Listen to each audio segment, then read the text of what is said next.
Hello ಎಲ್ರಿಗೂ ನಮಸ್ಕಾರ. ನಾನು ನಿಮ್ಮ ಪ್ರೀತಿಯ ಗೀತಾ ಬಸವರಾಜು. ವೀಕ್ಷಕರೇ, ಈ ದಿನ ನಾವು ಭಗವದ್ಗೀತೆಯ ಮೊದಲನೇ ಅಧ್ಯಾಯ ಆಗಿರ್ತಕ್ಕಂಥ ಅರ್ಜುನ ವಿಷಾದ ಯೋಗ, ಈ ಯೋಗದ ಈ ಮೊದಲನೇ ಅಧ್ಯಾಯದ ಸಂಪೂರ್ಣ ಸಾರಾಂಶವನ್ನು ಈ ವಿಡಿಯೋದಲ್ಲಿ ತಿಳಿದುಕೊಳ್ಳೋಣ.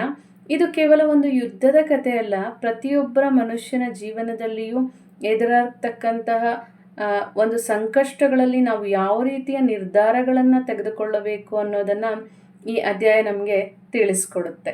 ಬನ್ನಿ ನೋಡೋಣ. ಸ್ನೇಹಿತರೆ, ಇಂದು ನಾವು ಜಗತ್ತಿನ ಅತ್ಯಂತ ಮಹಾನ್ ಆಧ್ಯಾತ್ಮಿಕ ಗ್ರಂಥವಾಗಿರ್ತಕ್ಕಂತಹ ಭಗವದ್ಗೀತೆಯ ಮೊದಲನೇ ಅಧ್ಯಾಯದಲ್ಲಿ ಅರ್ಜುನ ವಿಷಾದ ಯೋಗದ ಸಾರಾಂಶವನ್ನು ತಿಳಿದುಕೊಳ್ಳೋಣ. ಈ ಅಧ್ಯಾಯವು ಕೇವಲ ಯುದ್ಧದ ಕಥೆ ಆಗಿಲ್ಲ, ಇದು ನಮ್ಮ ಪ್ರತಿಯೊಬ್ಬ ಮನುಷ್ಯರ ಜೀವನದಲ್ಲಿ ಎದುರಾಗ್ತಕ್ಕಂತಹ ಗೊಂದಲ, ದುಃಖ ಮತ್ತು ನಿರ್ಧಾರ ತೆಗೆದುಕೊಳ್ಳುವಾಗ ಆಗುವಂಥ ಸಂಕಷ್ಟ, ಇವೆಲ್ಲದರ ಪ್ರತಿಬಿಂಬ ಆಗಿದೆ ಅಂತಾನೆ ಹೇಳ್ಬೋದು. ಮೊದಲಿಗೆ ಕುರುಕ್ಷೇತ್ರದ ಯುದ್ಧ ಭೂಮಿ ಬಗ್ಗೆ ನೋಡಿದಾಗ, ಮಹಾಭಾರತದ ಮಹಾಯುದ್ಧ ಆರಂಭವಾಗುವಂಥ ಸಮಯದಲ್ಲಿ ಕುರುಕ್ಷೇತ್ರದಲ್ಲಿ ಕೌರವರು ಮತ್ತು ಪಾಂಡವರು ಯುದ್ಧಕ್ಕೆ ಸಜ್ಜಾಗಿರ್ತಾರೆ. ಕುರುಡನಾಗಿರ್ತಕ್ಕಂತಹ ರಾಜರಾದ ಧೃತರಾಷ್ಟ್ರರು ತನ್ನ ಸಚಿವರಾಗಿರ್ತಕ್ಕಂಥ ಸಂಜಯನನ್ನ ಕೇಳ್ತಾರೆ, ಧರ್ಮಭೂಮಿಯಾದ ಕುರುಕ್ಷೇತ್ರದಲ್ಲಿ ನನ್ನ ಮಕ್ಕಳು ಮತ್ತೆ ಪಾಂಡವರು ಏನ್ ಮಾಡ್ತಿದ್ದಾರೆ ಅಂತ. ಆಗ ಸಂಜಯ ಹೇಳ್ತಾನೆ, ಯುದ್ಧ ಭೂಮಿಯ ದೃಶ್ಯವನ್ನ ವಿವರಿಸೋದಕ್ಕೆ ಒಂದು ಶ್ಲೋಕದ ಮುಖಾಂತರ ಪ್ರಾರಂಭಿಸ್ತಾನೆ. ಆಗ ಎರಡೂ ಸೇನೆಗಳು ಸಿದ್ಧ ಆಗಿರುತ್ತೆ. ಕೌರವರ ಪರವಾಗಿ ದುರ್ಯೋಧನ ತನ್ನ ಗುರು ದ್ರೋಣಾಚಾರ್ಯರ ಬಳಿಗೆ ಹೋಗಿ ಪಾಂಡವರ ಬಲಿಷ್ಠ ಸೇನೆಯನ್ನ ತೋರಿಸ್ತಾನೆ. ಎರಡೂ ಕಡೆಯಿಂದ ಶಂಖಗಳು ಮೊಳಗುತ್ತವೆ, ಯುದ್ಧದ ವಾತಾವರಣ ಸಹ ತೀವ್ರಗೊಳ್ಳುತ್ತೆ.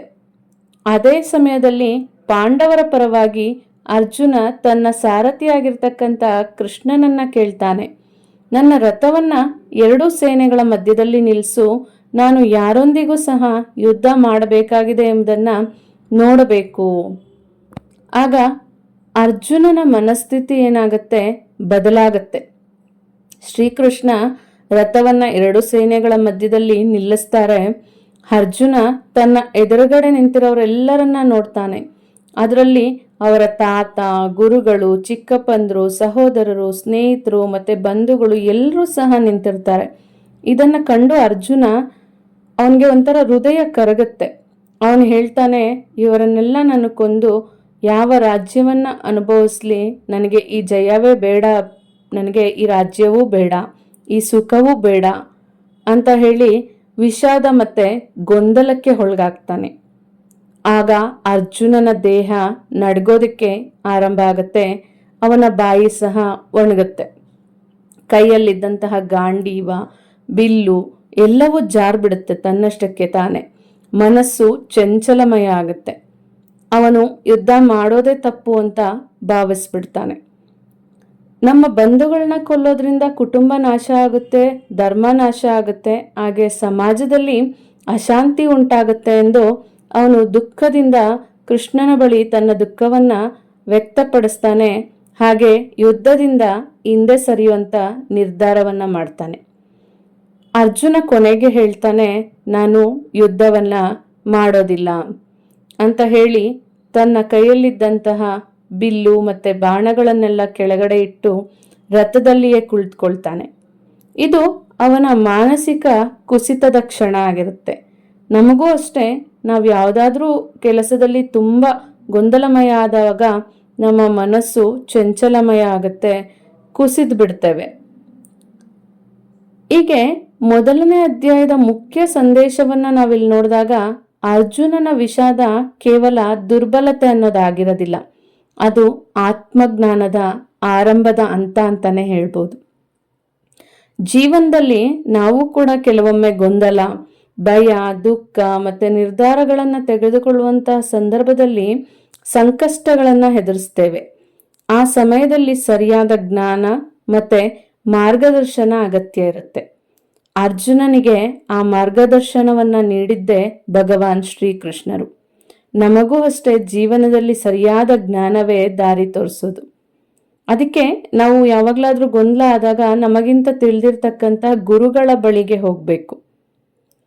ಇದರಿಂದ ನಾವು ಏನು ಪಾಠವನ್ನ ಕಲಿಬಹುದು ಈ ಭಗವದ್ಗೀತೆಯ ಮೊದಲನೇ ಅಧ್ಯಾಯದ ಶ್ಲೋಕಗಳಿಂದ ಆಗಿರ್ಬೋದು, ಈ ಮೊದಲನೇ ಅಧ್ಯಾಯದಿಂದ ಆಗಿರ್ಬೋದು ಅಂತಂದ್ರೆ, ನಮ್ಮ ಭಾವನೆಗಳ ಆಧಾರದ ಮೇಲೆ ಮಾತ್ರ ನಾವು ನಿರ್ಧಾರವನ್ನ ತೆಗೆದುಕೊಳ್ಬಾರ್ದು. ಯೋಚಿಸ್ಬೇಕು, ಇದು ಸರಿನಾ ತಪ್ಪಾ.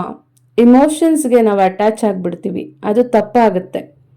ಹಾಗೆ ಸಂಕಷ್ಟದ ಸಮಯದಲ್ಲಿ ಜ್ಞಾನಿಗಳ ಸಲಹೆ ಪಡಿಬೇಕು. ಯಾವಾಗಲೂ ಅಷ್ಟೇ ನಾವು ಕಷ್ಟ ಬಂದಾಗ ಎಲ್ಲರ ಹತ್ರ ಹೇಳ್ಕೊಳ್ತೀವಿ, ಆದರೆ ಹುಡುಕ್ಬೇಕು ಇದಕ್ಕೆ ಸೂಕ್ತವಾದ ಜ್ಞಾನಿಗಳು ಯಾರು, ಗುರುಗಳು ಯಾರು. ಹುಡುಕಿದಾಗ ಖಂಡಿತ ಸಿಕ್ಕೇ ಸಿಗ್ತಾರೆ. ಹಾಗೆ ಜೀವನದಲ್ಲಿ ಸಮಸ್ಯೆಗಳು ನಮ್ಮನ್ನು ಆತ್ಮಚಿಂತನೆ ಕಡೆಗೆ ಕರೆದೊಯ್ತವೆ. ನಮಗೆ ಸಮಸ್ಯೆಗಳು ಬರೋದೇ ಇಲ್ಲ ಅಂತಂದರೆ ನಾವು ಆತ್ಮದ ಬಗ್ಗೆ ಆಗಿರ್ಬೋದು, ನನಗೆ ಯಾಕೆ ಈ ಕಷ್ಟ ಬರ್ತಿದೆ ಅಂತ ನಾವು ಯಾವತ್ತೂ ಕೂಡ ಚಿಂತನೆನೇ ಮಾಡೋದಿಲ್ಲ.